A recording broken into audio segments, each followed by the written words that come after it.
Hello everybody, how are you doing? This is a video all about Manitoba Provincial Nominee Program. So many of you were asking for it, so here's a video all about MPNP. To set the expectations right in the beginning of the video, let me tell you all the points that I'm going to cover in this video.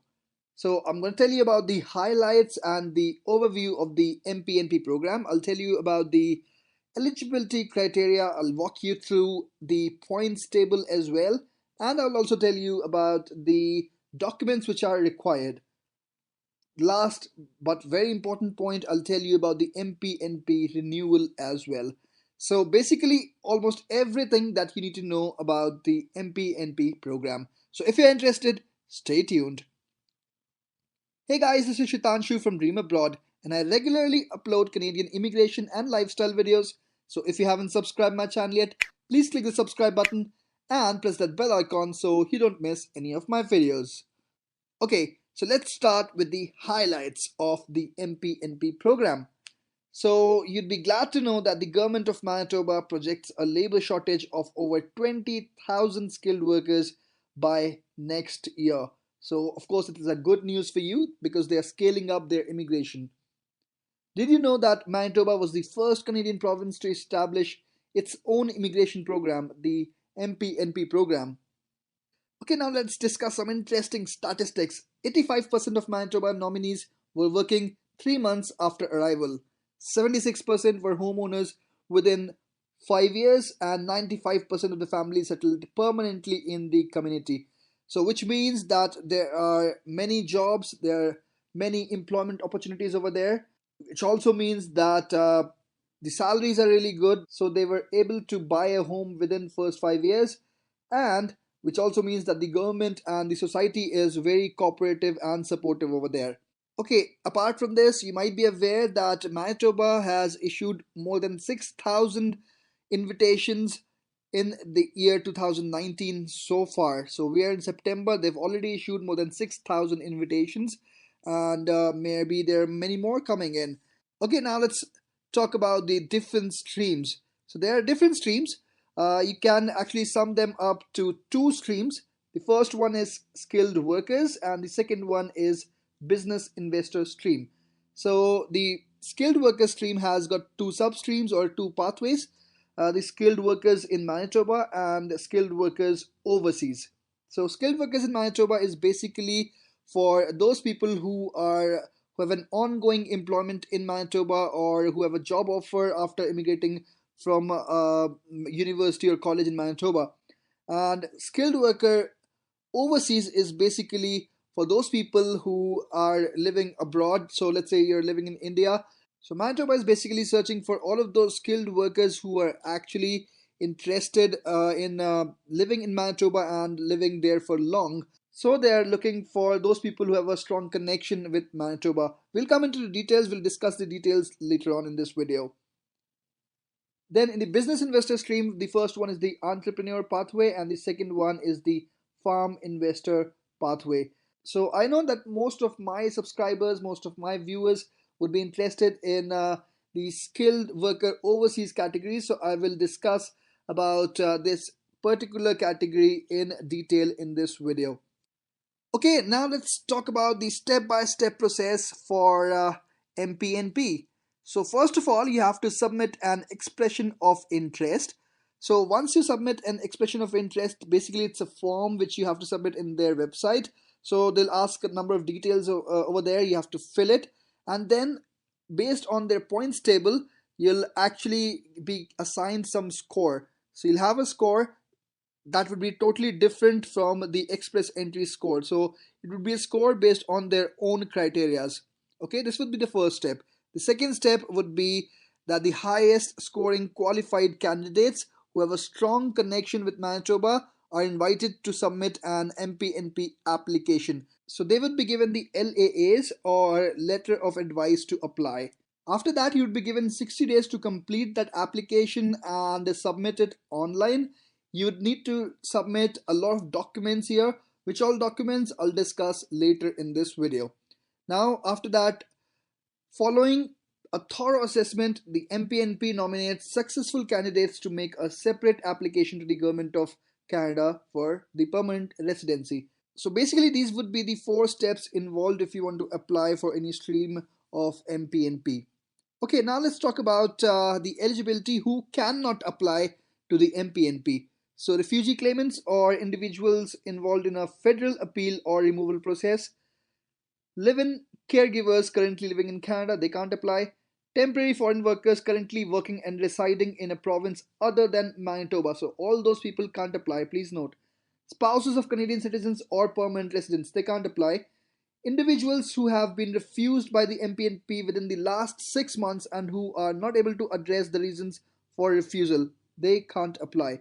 And lastly, individuals who have an active immigration application with any other provincial immigration program in Canada, they also cannot apply. So if you have an application running with Saskatchewan or maybe Ontario, in that case, you cannot apply to the MPNP. All right, now it will be interesting to discuss the expression of interest ranking for these skilled workers.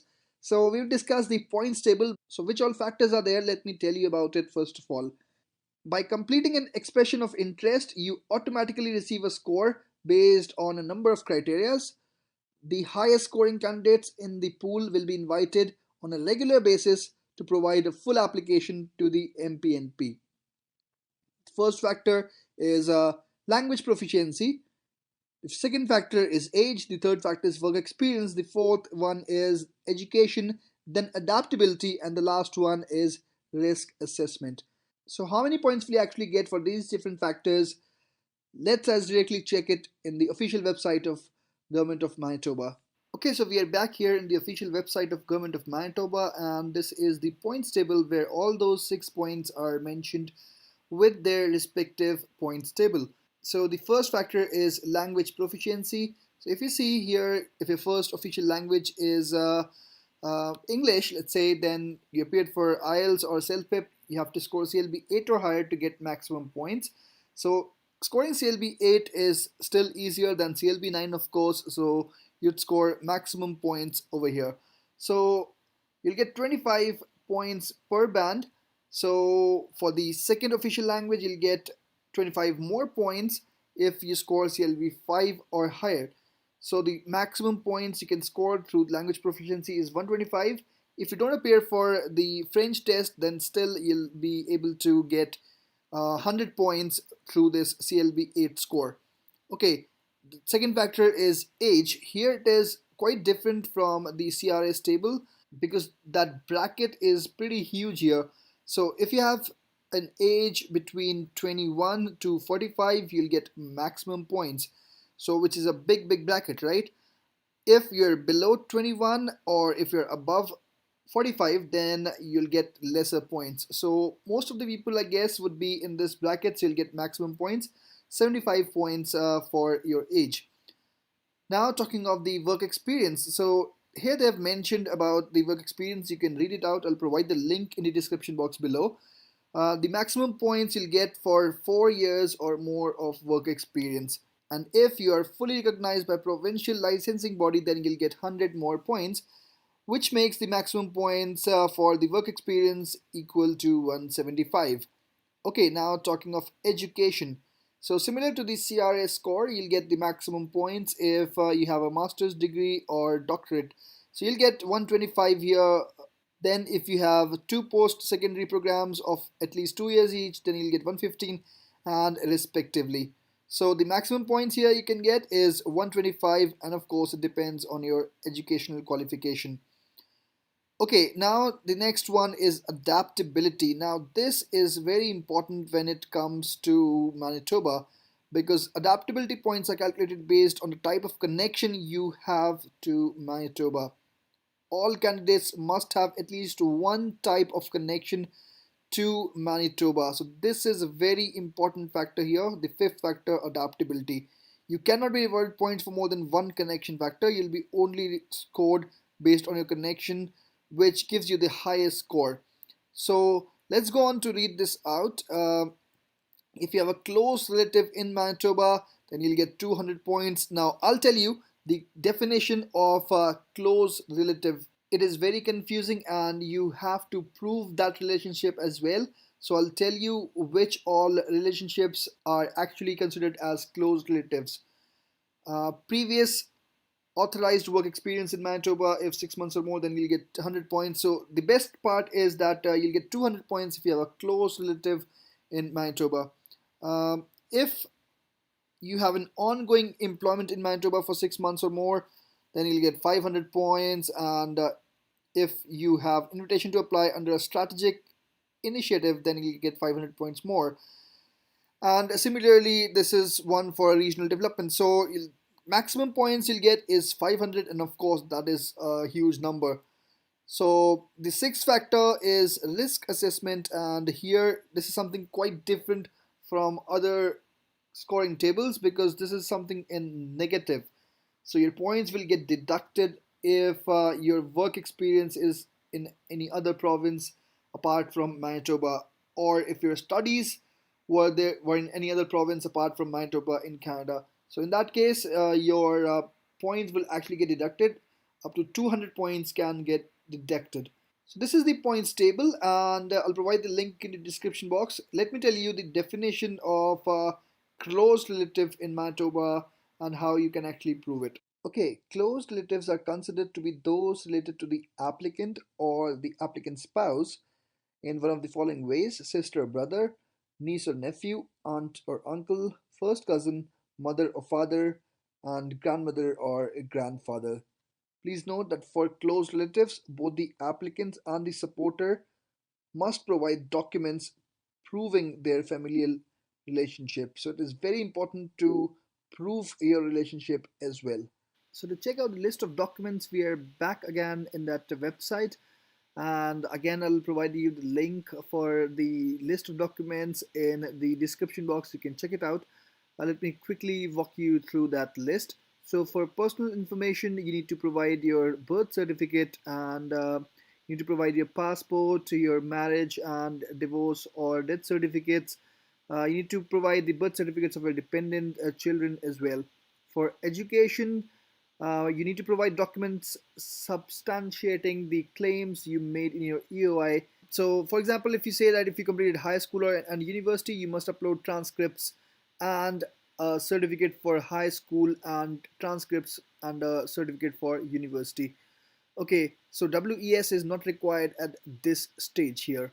Okay, now talking of employment, then you must provide the reference letters. It should definitely mention the details of the employers and your employments as mentioned over here. You should also provide the immigration history and status, and you should also provide the language ability documents. So if you actually passed the IELTS, you should provide the IELTS certificate. Apart from this, you should also provide the settlement funds or the proof of funds, the proof for that. So all applicants should have at least 10,000 Canadian dollars plus 2,000 Canadian dollars for spouse and each accompanying dependent. So if you are a couple, then you should have at least 12,000, and if you have a kid as well, then you should have 14,000 minimum in your account.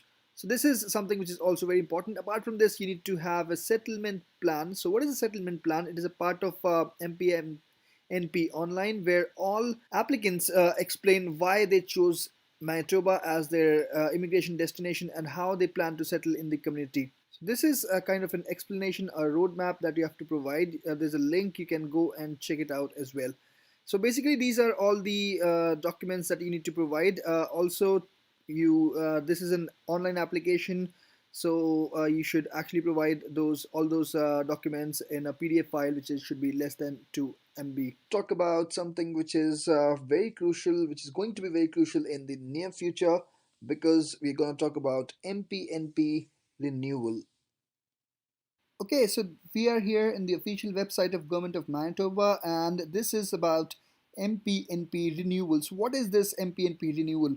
So basically, they are restructuring the complete streams and the pathways of the MPNP program.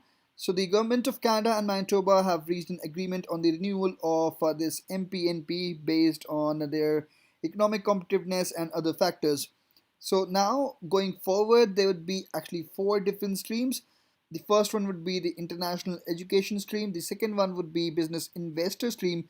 The third one being the skilled worker in Manitoba stream, and the last one is the skilled worker overseas stream. So I won't talk about all of them in detail. I will just talk about this skilled workers overseas stream. And now there would be an in-demand occupation list as well. So we will talk about this list in a while. Uh, so let's talk about this skilled worker overseas stream. I'll provide a link basically to all of this in the description box, so you can also go and check it out. But I'll quickly walk you through this. So there'll be two different pathways. The first one would be Manitoba Express Entry Pathway. The second one would be the Human Capital Pathway. So the first one is basically for those people who have a strong family connection to Manitoba and have got the skills to work in Manitoba. Apart from that, they do have the express entry profile, an active express entry profile as well. So this is very important for the first one. For the second one, they don't need an active express entry profile. So basically the first one would be a lot faster. The second one would be a bit slower. So here we will go on to discuss the in-demand list as well. So here's a big list which is available over there. You can go on to check this list in detail. So all of these in-demand occupation lists will have different NOC codes mentioned under it. So if you have your NOC code in there, then you can go on to apply. You know when this particular pathway will be applicable. Okay, then talking about this particular express entry pathway, then they've listed out a few very important points over here. The minimum eligibility requirements. So you should have an active express entry profile. You should have a minimum 6 months of work experience. You should have a minimum of CLB 6 for NOC-B and CLB 7 for NOC-A. There's certain requirements for education, age, adaptability, settlement funds, which is very important. So all of this is very important. These are all the eligibility criteria. They're also mentioned for the human capital pathway as well. So I'll provide the link to all of this, all of these web pages in the description box. If you're interested, you can go and check it out. Okay, thanks a lot for watching this video. I hope that you liked the video and the information shared in this video was helpful to you. If that's the case, please click the thumbs up button. If not, you can click the thumbs down button as well. And also, if you haven't subscribed my channel yet, please click the subscribe button before moving on to the next video. Thanks again.